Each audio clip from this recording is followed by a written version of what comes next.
Oi, tudo bem?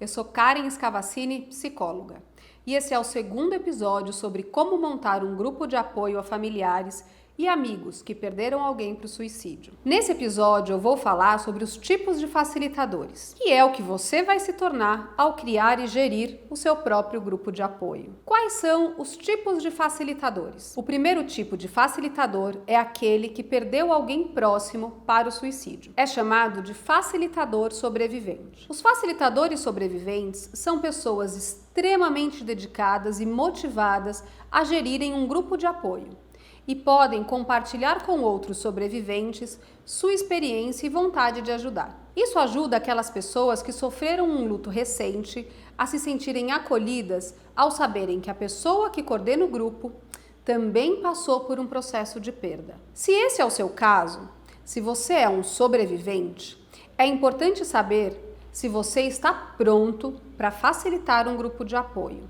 Não há uma regra específica para dizer se você está pronto ou não para facilitar. A decisão, na verdade, é pessoal. Mas é recomendado que sua perda tenha ocorrido há pelo menos 2 anos. Como eu disse, não há uma regra.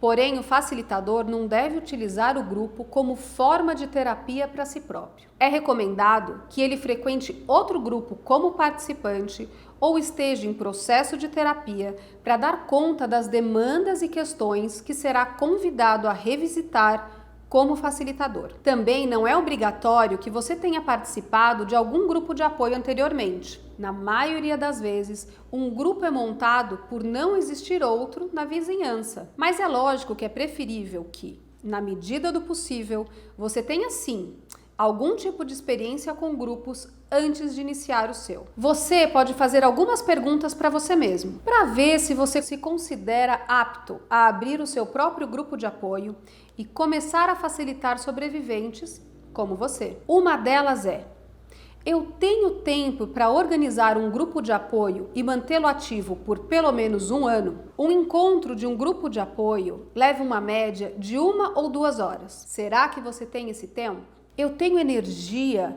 tenho equilíbrio emocional para facilitar um grupo de apoio? Outra questão que você precisa responder para você mesmo é: eu estou preparado para deixar de lado minhas próprias tarefas em prol das obrigações desse grupo? Estou preparado para aceitar o fato de que nem sempre eu vou ter a resposta ou a atitude correta para devolver ao grupo? Faça esse teste. Responda essas questões. Um grupo de apoio pode, inclusive, funcionar como uma etapa importante do seu próprio processo de luto. Conversar e auxiliar outras pessoas com vivências parecidas traz uma nova perspectiva e conforto.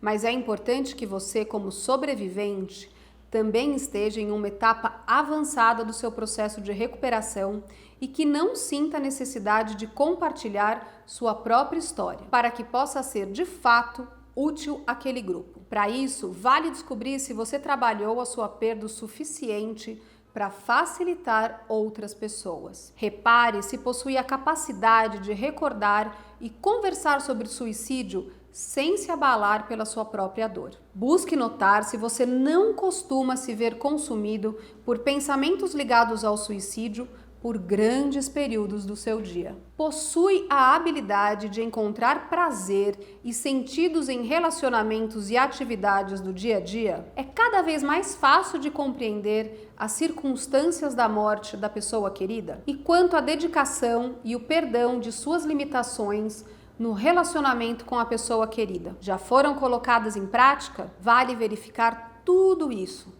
para que não corra o risco de você se identificar de um jeito exagerado com as histórias de outros sobreviventes.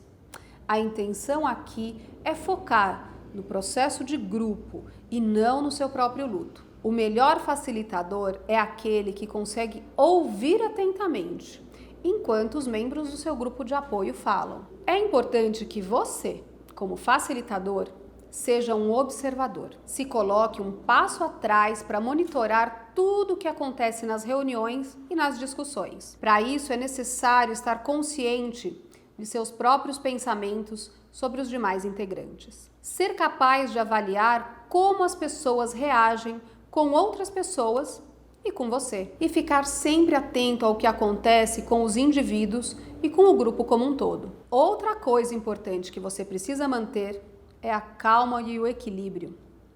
Os sobreviventes vão compartilhar histórias com capacidade de provocar fortes emoções.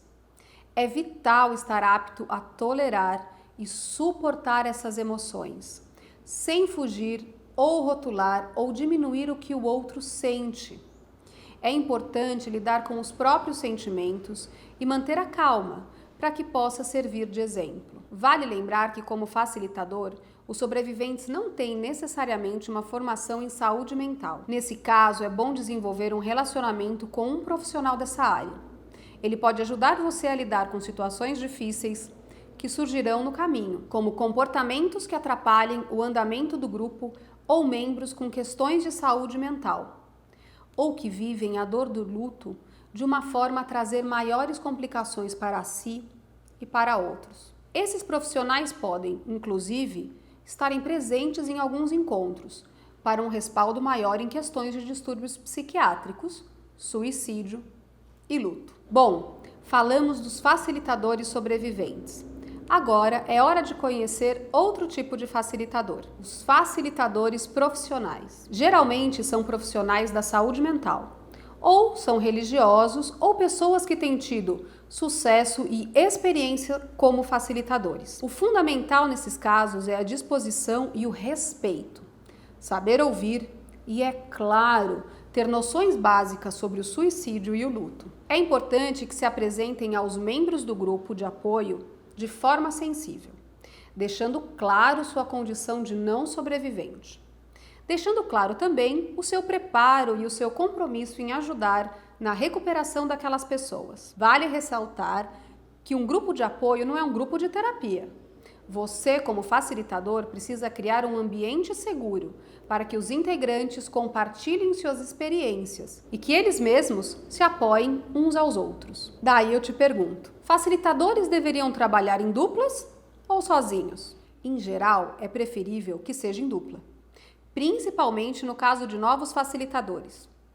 Atuar com um co-facilitador traz diversas vantagens. É bem mais fácil dividir o esforço.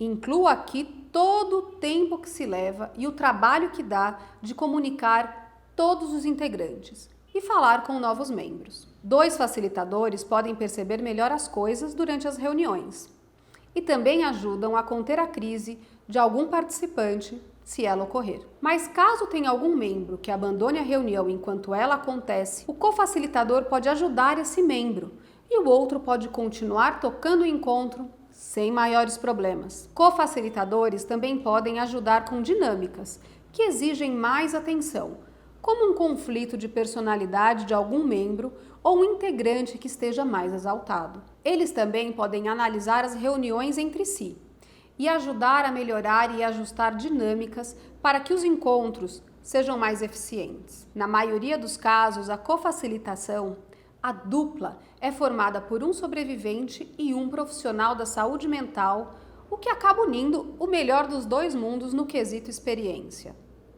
De qualquer forma, é vital o respeito e a boa comunicação entre ambos, para que não haja intimidação por nenhuma das partes. Por exemplo, algum deles julgar ter mais conhecimento devido às suas credenciais ou experiências de vida.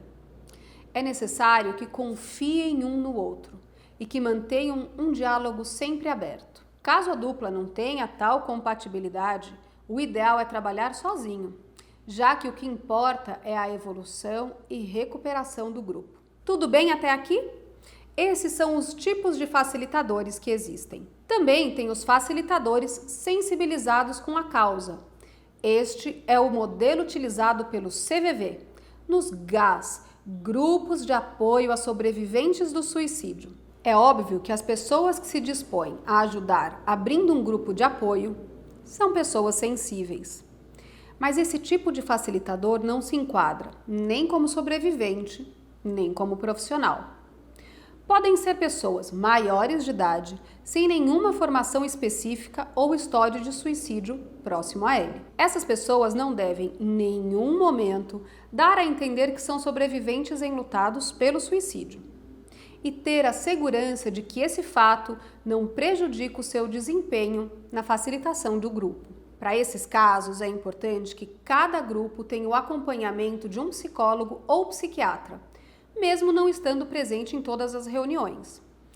Há também os grupos mistos, que podem ser facilitados por sobreviventes e profissionais e sensibilizados ou sobreviventes e sensibilizados. Então, vamos para uma recapitulação rápida? Para você que quer se tornar um facilitador, é necessário entender se está pronto para gerir seu próprio grupo de apoio.